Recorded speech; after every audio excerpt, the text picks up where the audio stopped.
Clarabot szerverek azért vannak benne a kommunikációban, mert olyan funkciókat valósítanak meg, olyan kényelmi, meg hatékonyság növelő funkciókat valósítanak meg, amit a két végpont önmagában nem tudna, vagy csak nagyon kényelmetlenül nehezen tudna megvalósítani.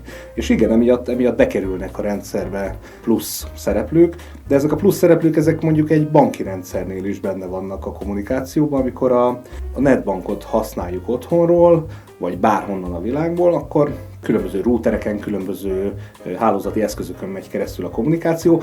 Ezek egyébként nem látnak bele az adat tartalmába a kommunikációnak, és ezért nem jelentenek biztonsági kockázatot. Bennük megbízunk, szerintem ugyanígy megbízhatunk a Clarabotnak a szervereibe is. A Clarabot szerverei ugyanezt a kvázi router funkciót látják el, és ugye kiegészítik a szolgáltatást, kényelmesebbé, gyorsabbá, terheléselosztást biztosítanak. Tehát egy csomó olyan funkciót kapunk tőlük, amik a biztonságot nem befolyásolva a kényelmet megnövelik. A kliensek forráskódja nyilvános, így a titkosításnak a biztonsága ellenőrizhető. Ettől biztonságos a rendszer, nem pedig attól, hogy csak két fél kommunikál egymással. Azt is meg lehetne valósítani egyébként, hogy csak a két fél kommunikáljon egymással, de akkor viszont elvesztenénk azokat a kényelmi meg sebességfunkciókat, amitől ez a rendszer sokkal jobb, mint bármelyik versenytársa.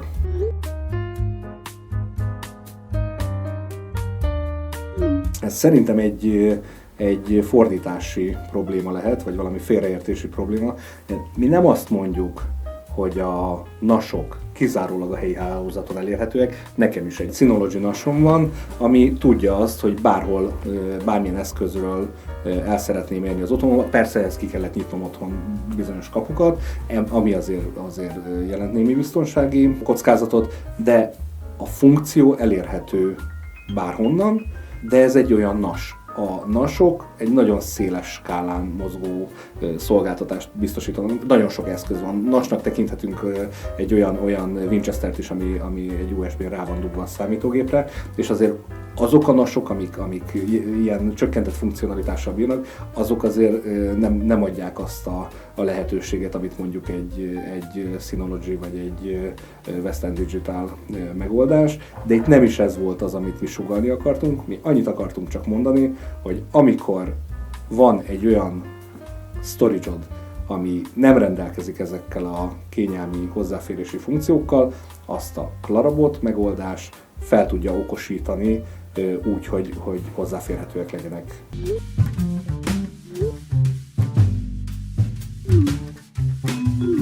Az a helyzet, hogy önmagában az, hogy egy számítógép működik, az nem feltétlenül probléma. Én mindig azt hallottam, hogy akkor történik általában hiba, amikor újraindítanak egy számítógépet, azok a gépek, amik éveken át működnek, azokkal nagyon ritkán szokott probléma lenni, ez az egyik része ennek a dolognak. A másik, hogy maga a Clarabot Nano megoldás az nem egy tárhely szolgáltatás, hanem egy adatot megosztó, egy kommunikációs szolgáltatás, és ezáltal az, hogy mikor áll rendelkezésre az adat, vagy mikor nem, ez egy másik problémakör.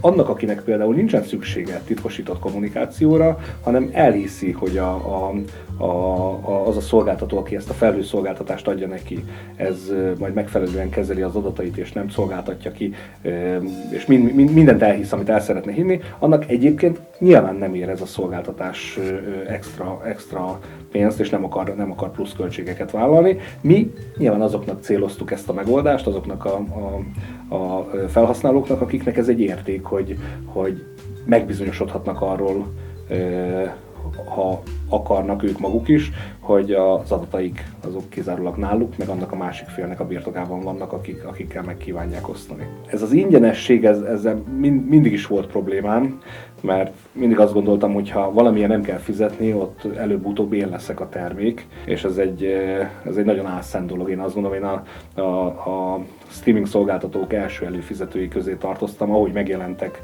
azok a szolgáltatások, amikor már lehetett fizetni a tartalomért, én azonnal elkezdtem fizetni érte, mert akkor pontosan tudtam, hogy milyen tartalomért, mennyi pénzt fizetek, és nem kellett azon gondolkodnom, hogy vajon az én viselkedésemet, az én adataimat, az én szokásaimat kinek és milyen áron értékesíti a szolgáltató, mert hogy egyébként ő is egy pro-profit szervezet, tehát nehezen tudom elképzelni, hogy a Google azért adja ingyen ezt a szolgáltatását, mert pro bono neki fontos karitatív küldetése van a világban. Azt gondolom, hogy máshol keres, és ahol máshol keres, ott rajtam keres, itt meg legalább pontosan tudom, hogy hogy milyen szolgáltatásért milyen díjat kell fizetnem. Egyrészt azt gondolom, hogy ezek a notebookok, amiken például a kis teljesítményigénye miatt a Clarabot tökéletesen működik, ezek azért egyrészt nem fogyasztanak komoly energiát, gazdaságos őket működtetni.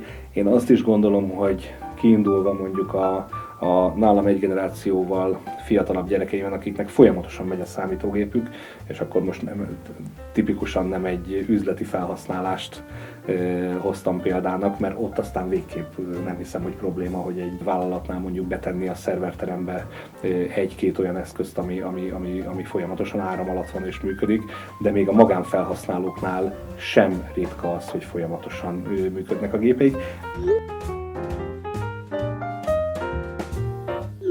Hogy egy ilyen típusú szolgáltatásnál, mint a Nano-nak a szolgáltatása, ez teljesen egyértelmű, mert csak a végpontokon tárolódnak az adatok, és ezáltal nem merül fel az a kérdés, hogy esetleg olyanok is tárolják, hozzáférnek ezekhez az információkhoz, akiknek nem akartunk hozzáférést biztosítani.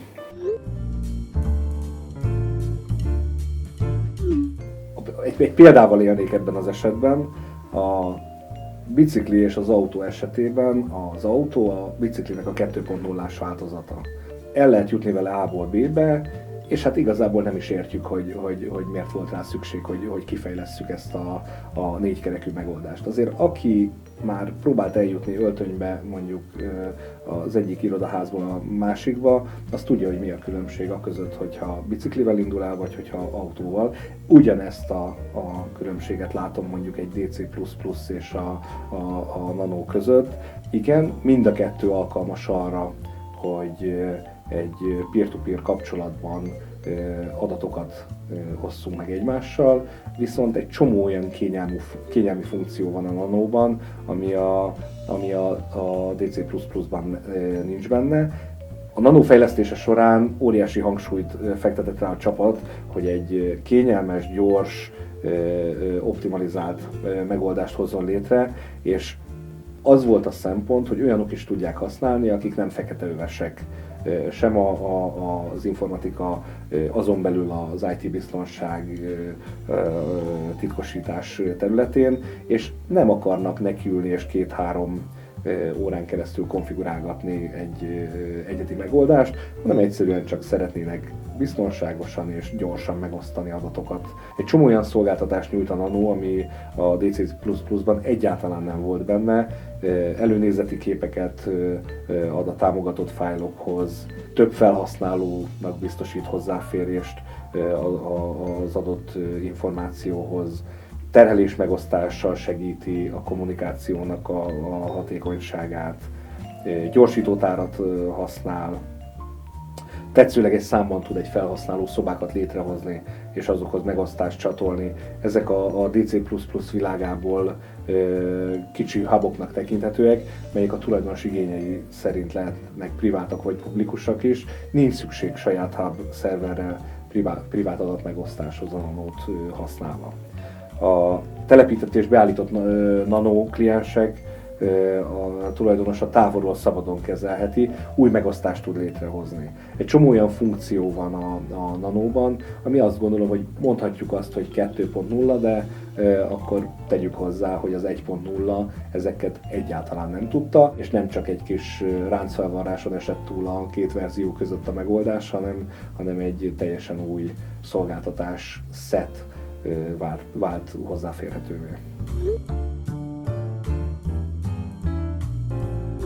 A Google és egyéb felhőszolgáltatóknak a termékei bizalmas adatoknak a kezelésére, bizalmas adatoknak a küldözgetésébe meggyőződésünk szerint nem alkalmas. Ott a bizalmon alapul a szolgáltatásnak a nyújtása, de elhisszük a szolgáltatónak azt, hogy ő nem fogja másnak odaadni az adatainkat, nem fog belenézni az adatainkba, bár minden lehetősége van, megvan mind a kettőre, sőt a szerződéses szabályok, az általános szerződéses feltételek is lehetővé teszik számára, hogy egyoldalúan módosítsa bármikor ezeket a feltételeket, és hát egy amerikai céggel nagyon nehezen tudjuk azért ezeket a jogainkat érvényesíteni. A Nano titkosítja az adatokat a kommunikáció során, a szokványos felhő alapú megoldásokkal ellentétben azok a szerverek, amik a szolgáltatásokat nyújtják, nem látnak bele az átküldött fájlokba. Technikailag sem látnak bele, tehát nem csak azért nem látnak bele, mert a Clarabot megígéri, hogy nem néz bele ezekbe a fájlokba, hanem architekturálisan lehetetlen, technikailag, műszakilag lehetetlen hozzáférni ezekhez az adatokhoz, hiszen a titkosítás a végpontok között történik.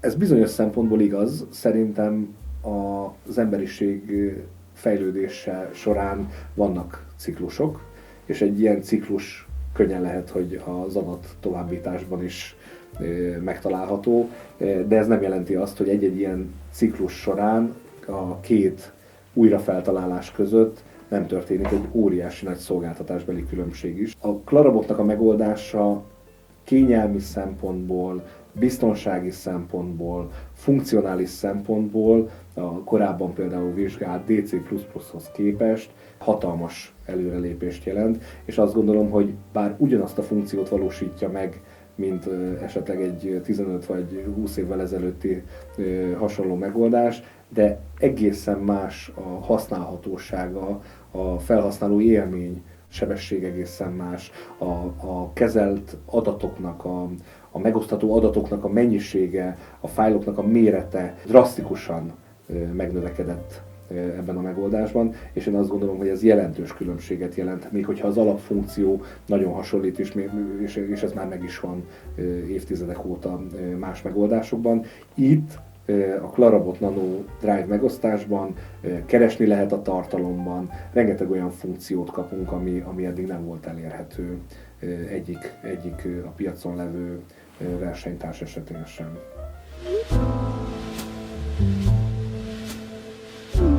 Nagyon fontos elmondani, hogy a Nano az nem egy tárhely szolgáltatás, nem egy adattároló megoldás, hanem egy adatküldő, egy kommunikációs szolgáltatás. Az, hogy hol tárolja valaki az adatokat, az egy másik kérdés. Van, aki a saját számítógépén, van, aki erre NAS-okat használ, van, aki külső Winchestereket, ezeket vagy menti, vagy nem. Maga a megoldás nem erre nyújt szolgáltatásokat, és nem erre ad választ erre a kérdésre, hogy hol tároljam biztonságosan az adataimat. Arra kerestük a választ, hogy lehet olyan szolgáltatást nyújtani az ügyfeleinknek, amivel gyorsan, biztonságosan tudnak egymás között megosztani olyan adatokat, amiket valamilyen tároló megoldáson egyébként a saját hálózatukban, a saját számítógépükön tárolnak. Aminek egyébként egy havidíja van, és ezen a havidíjon felül viszont további licencdíjak és további költségek nem merülnek föl.